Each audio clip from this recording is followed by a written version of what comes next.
कि वो अपने माध्यम से देश के जो भी काम प्रशासन तंत्र कर रहा है उसका हाथ बटाए, ना कि उसका हाथ में रोके रोड़ा बने।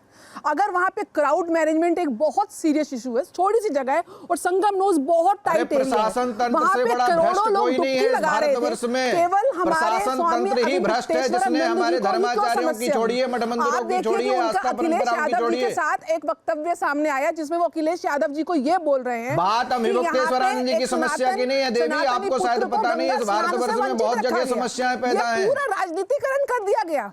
आप एक दूसरी अपोजिशन पार्टी को एनकाउंटर कर रहे हो और वो भी उन शब्दों के द्वारा जिन शब्दों का कोई तात्पर्य ही नहीं है।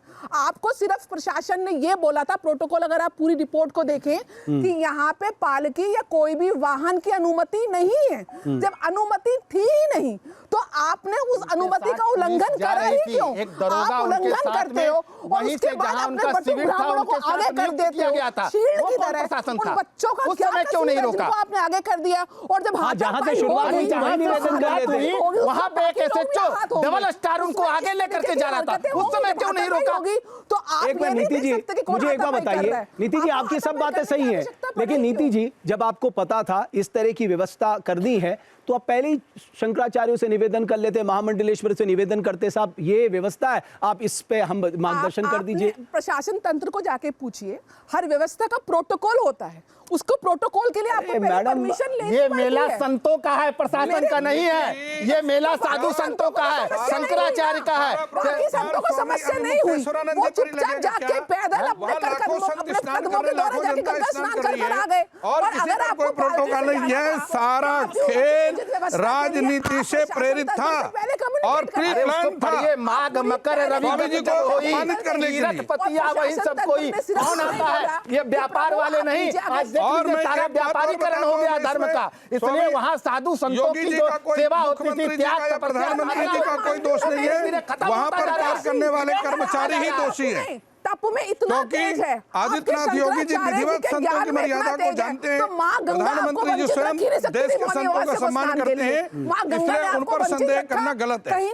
वहाँ का जो कर्मचारी वर्ग है वह स्वयं दोषी है। अच्छा है कि वहाँ के कर्मचारियों को अभी भी शास्त्री जी लगे, दोनों तरफ संतुलित कर दिया पूरा मामला। शास्त्री जी आप अच्छे प्रवक्ता हैं, दोनों जगह आपने बैलेंस कर दिया मामला।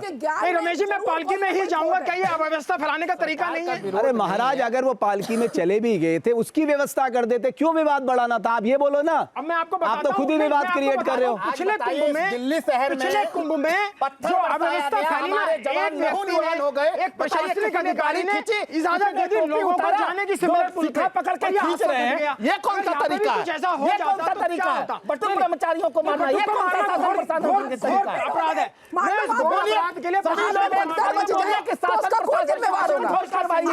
प्रशासन के नियम के अनुसार चलना नहीं जानते हैं, उसको उल्लंघन की वजह से अगर वहाँ पे भगदड़ बच जाती, अगर वहाँ पे पालकी को इजाजत दी जाती। आदित्यनाथ योगी मुख्यमंत्री जी वहाँ के प्रशासन जिन्होंने शंकराचार्य जी का अपमान किया है, मुझे पूरी आशा है, पूरा विश्वास है उनको सस्पेंड जरूर करेंगे और उन पर केस जरूर होगा। प्रधानमंत्री जी कभी बर्दाश्त नहीं करेंगे। लेकिन साहब महामंडलेश्वर जी बहुत संक्षेप में 30 सेकंड में आप कुछ कहना चाह रहे हैं।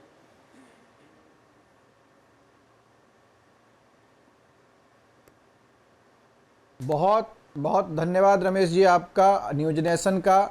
बस हम यही आपसे और समस्त भारतवर्ष के लोगों से और उस प्रशासन से यही कहते हैं कि उनसे माफ़ी मांग के, और माननीय योगी जी हमारी परंपराओं से बड़े अवगत हैं, सच्चाई तो यह है कि उस प्रशासन को क्षमा मांगनी चाहिए और ऐसी दोबारा गलती ना हो, यह भी उस प्रशासन को लिखित में देना चाहिए। स्वामी शैलेशानंद जी आप सब मेहमानों का मैं बहुत धन्यवाद करना चाहूंगा, बहुत आभार हमारी जनता का, जनार्दन का जो यहाँ पर थे।